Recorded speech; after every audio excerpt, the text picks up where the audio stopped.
The Great Wealth Transfer, Why the Rich Get Richer in Crises. March 2020. While everyone was panic selling their stocks, watching their portfolios bleed red, and checking their accounts every 5 minutes with sweating palms, a small group of people did something that seemed absolutely insane. They bought. Aggressively, without hesitation. And 18 months later, they had doubled, tripled, some even quintupled their wealth while the rest of the world was still recovering from the shock. I watched this happen. I saw friends lose everything because they sold at the bottom, convinced the world was ending. And I saw others, people who understood something most of us were never taught, turn the greatest crisis of our generation into the greatest opportunity of their lives. What did they know that you didn't? What separates someone who survives a financial crisis from someone who becomes wealthy because of it? The answer isn't what you think. It's not about having more money to start with. It's not about being smarter or luckier. It's about understanding a pattern that repeats itself every single time the economy crashes, a pattern the wealthy exploit while everyone else runs for the exits. And right now, as you're reading this, that pattern is setting up again. Here's what nobody tells you about market crashes.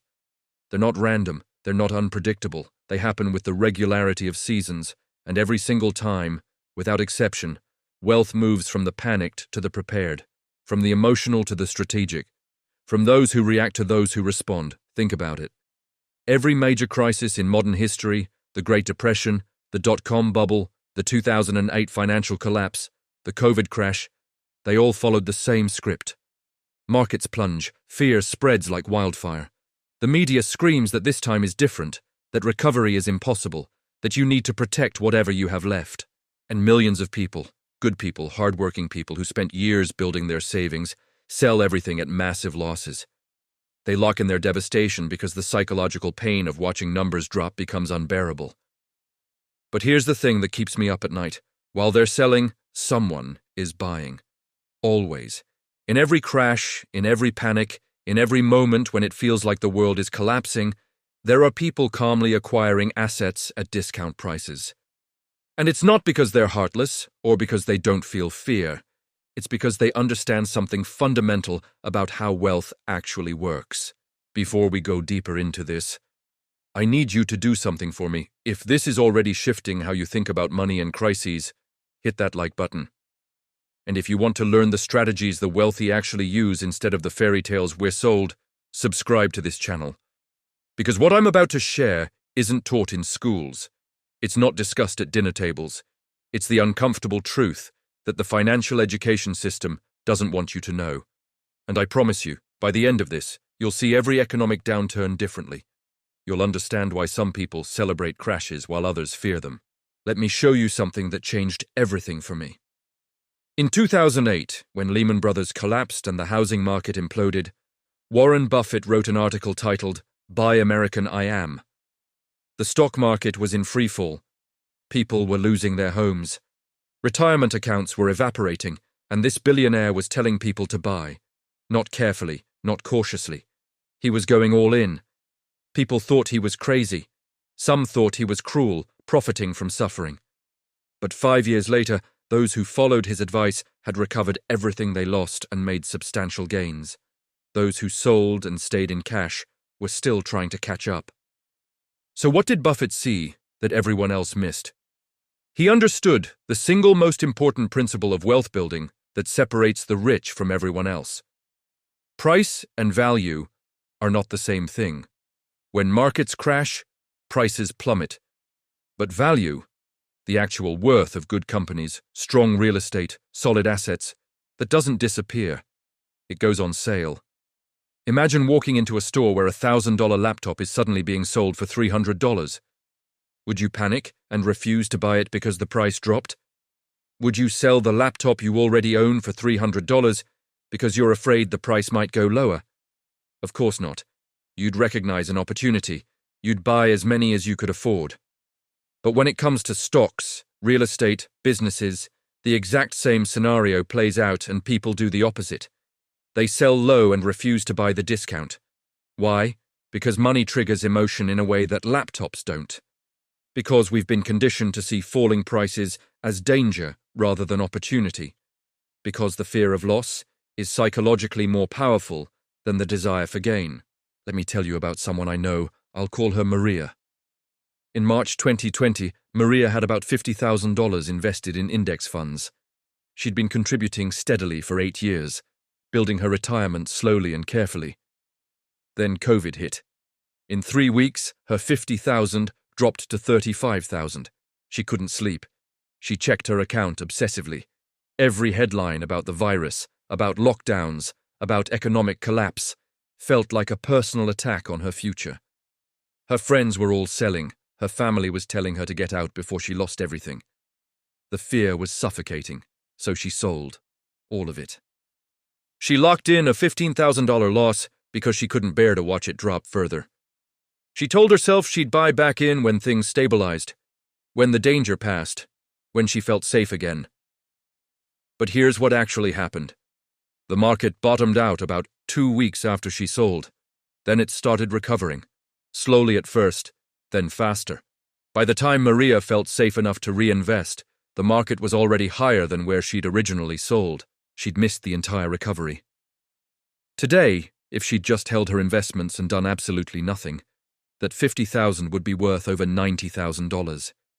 Instead, she has her original $35,000, minus opportunity, minus growth, minus the compounding she'll never get back.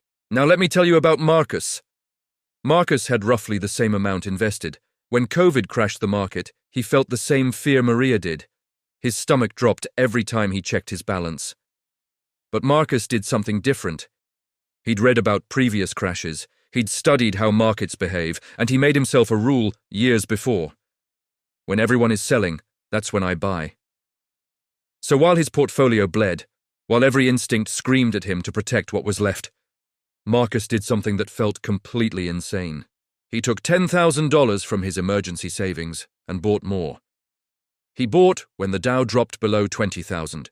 He bought when people were saying the market would fall another 50%. He bought when it felt like the world was ending. And today, Marcus's portfolio isn't worth 90,000. It's worth over 130,000. Same timeline, same market, 2 completely different outcomes. The only difference? Marcus understood that wealth transfers from the fearful to the patient during crises. He positioned himself to receive, instead of watching it slip away. But here's where this gets really interesting and a little disturbing. This pattern doesn't just happen by accident. The wealthy don't just get lucky during crashes. They engineer their entire financial lives to be ready for them. Think about it. Why do the rich hold so much cash during bull markets when everyone else is fully invested and riding the wave? Because they're waiting. They know crashes are coming, not because they can predict when, but because crashes always come. Markets move in cycles, expansion, peak, contraction, trough. It's been happening for centuries, and every contraction is a wealth transfer event. The rich keep dry powder, cash reserves, credit lines, liquidity, specifically so they can deploy it when assets go on sale. Meanwhile, the average person is fully invested during the good times and has no capacity to buy when prices drop. Worse, they often need to sell during crashes because they're over-leveraged, because they lost their job, because fear overwhelms them. So the wealth flows upward. The person who needs to sell their house during a recession sells it to the person who saved cash and is buying rental properties at a discount. The person who panic sells their stocks sells them to the person who stayed calm and saw opportunity. This isn't conspiracy, it's strategy. And the media plays right into it. I need you to understand this clearly because it's one of the most manipulative dynamics in finance. When markets are high and everything feels good, what do you see? Articles about millionaire investors making fortunes, stories about real estate booming, experts saying you need to get in before you miss out. The message is clear. Buy now or regret it forever. This creates FOMO, fear of missing out, which drives average investors to pour money into assets at peak prices. Then the crash comes, and suddenly, what's the message? Panic, doom, economic collapse. This time is different. Experts warning that recovery is impossible. The message becomes, sell now before you lose everything. This creates fear, which drives average investors to dump assets at bottom prices. And who's on the other side of both transactions? The wealthy. They sell to you at the top when you're greedy. They buy from you at the bottom when you're fearful. Warren Buffett said it perfectly.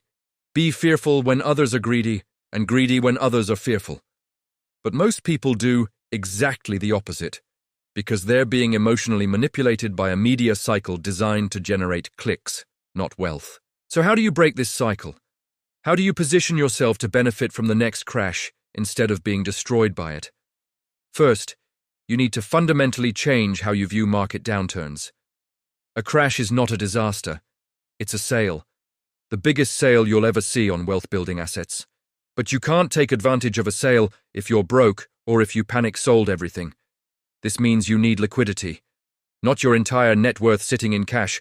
That's how you lose to inflation during good times, but enough that when opportunity strikes, you can act.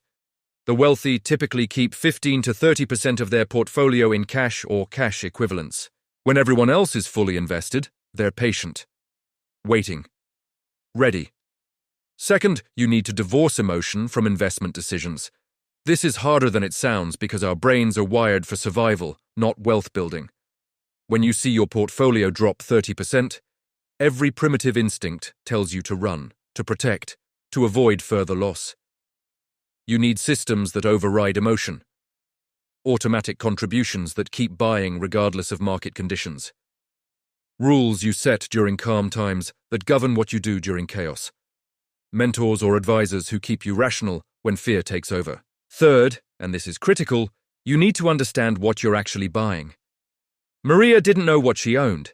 She had index funds, which was smart, but she didn't understand that she owned pieces of actual businesses that would continue to exist, continue to generate value, continue to serve customers regardless of what the stock price did on any given day. So when prices dropped, all she saw was loss.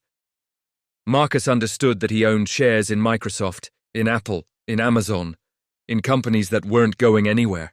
When their stock prices fell, he knew the businesses themselves were fine. In fact, they were stronger than ever, increasing market share while competitors failed. The price drop was temporary emotion, not permanent value destruction. This is why education matters. Not the education system feeds you, the real financial education you have to seek out yourself. When you understand what assets actually are, how they work, how they generate value, crashes stop being terrifying and start being obvious opportunities. A rental property doesn't lose value because the market crashes. It still provides housing, it still generates rent. The price might drop, which means you can buy it cheaper, but the value proposition remains. Let me tell you what happened in 2010, 2 years after the housing crash. I knew someone who bought 3 foreclosed properties for roughly 60% of what they'd sold for in 2006. Everyone thought he was insane. The housing market is dead, they said. It'll never recover. He bought them anyway, rented them out. The rental income covered his mortgages and then some. And today, those 3 properties are worth more than double what he paid. Plus, he's collected over a decade of rental income. He turned a crisis into generational wealth. But here's the part that haunts me. Those properties were available to anyone. The banks were desperate to sell.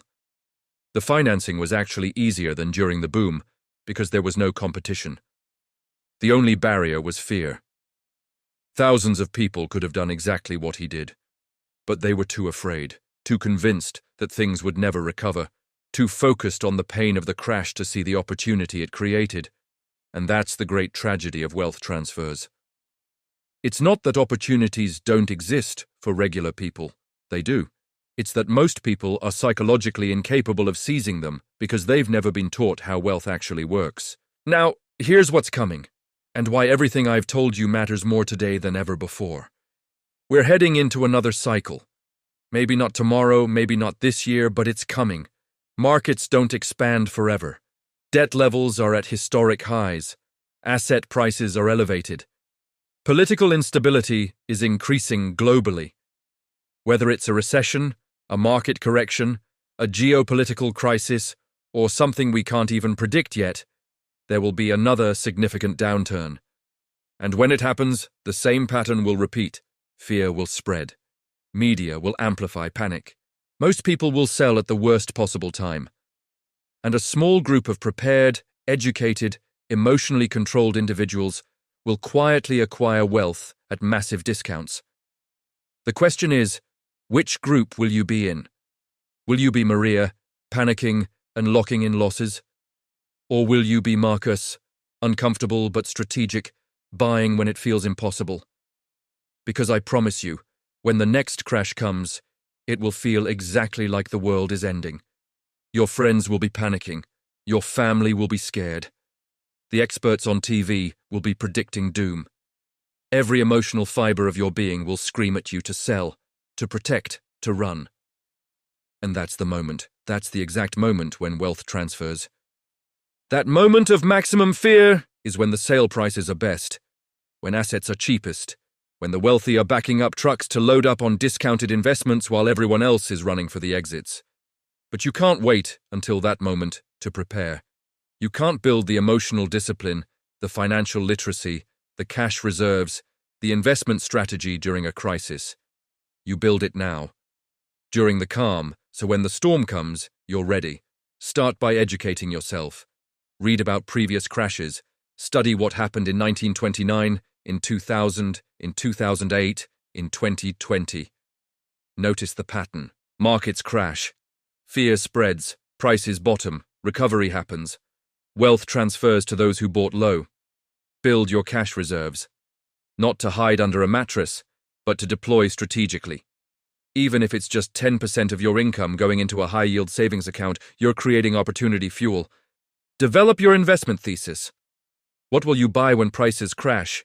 Index funds, real estate, individual stocks and companies you understand? Know your strategy before emotion takes over. Making peace with discomfort is key to building wealth. It feels wrong to buy when everyone's selling or to hold when your portfolio's down. But that discomfort, it's part of the journey. Wealthy folks learn to handle it because they know what's ahead. Picture this. The next market crash hits, but you're ready with cash and a solid plan. While everyone else panics, you stay calm and collected. How empowering is that? Buy quality assets at big discounts, 40, 50, even 60% off. This is your chance to shape your financial future. Recovery always comes, and when it does, your net worth can skyrocket. It's not luck, it's about understanding the game and getting in the right position. The great wealth transfer isn't just for others, it's yours for the taking if you're ready. Here's the deal. You're now in the know. Crises, they're just opportunities in disguise. Wealth shifts from the scared to the savvy during downturns. The media? It's all about keeping you from making smart moves. So, what's your next step? Are you going to ignore this and repeat the same old mistakes everyone else makes? Or are you going to prepare? Are you going to be ready for the greatest buying opportunity of your lifetime when it arrives? If this changed how you see money, if you're ready to stop being on the wrong side of wealth transfers, I need you to do 3 things. First, subscribe to this channel. This is just the beginning of what you need to know. Second, smash that like button so this reaches other people who need to hear it. And third, leave a comment below. Tell me, are you preparing for the next crash, or do you think I'm wrong? Do you think this time will actually be different? I want to hear from you, even if you completely disagree, especially if you disagree. Because the conversation is how we all get smarter. The next wealth transfer is coming. The only question is whether you'll be ready.